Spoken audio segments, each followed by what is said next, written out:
শিব নদীর ফ্রেশ মাছ। দীর্ঘ কয়েকদিন পরে আবারও আপনাদের মাঝে নতুন মাছের ভিডিও নিয়ে আসলাম। কেমন হয়েছে জানাবেন। আর মাছ কিন্তু সকালে এখানে প্রচুর পরিমাণ মাছ পাওয়া যায়। তো দেশি ছোট মাছগুলো, চান্দার মাছ, বিশেষ করে চান্দার মাছ, ছোট ছোট মাছে অনেক ক্যালোরি, ভিটামিন। এগুলো মাছগুলো আমরা ফ্রেশ মাছ পাই। এই যে ট্যাংরা মাছ চলে এসেছে, ট্যাংরা মাছ। এগুলো কিন্তু ট্যাংরা মাছ 100 টাকা পাওয়া যাচ্ছে, 400 টাকা কেজি।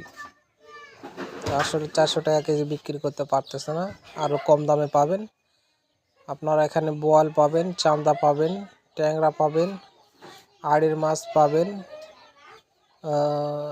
রুই, মিরকা, চিতল পাবেন না, কাতল, পুঁটি, এগুলো আর কি নদীর যেগুলো মাছ আর কি হয় সেগুলো, কানস, গোসি, পাতাশি, এগুলো মাছগুলো আপনারা এখানে পাবেন।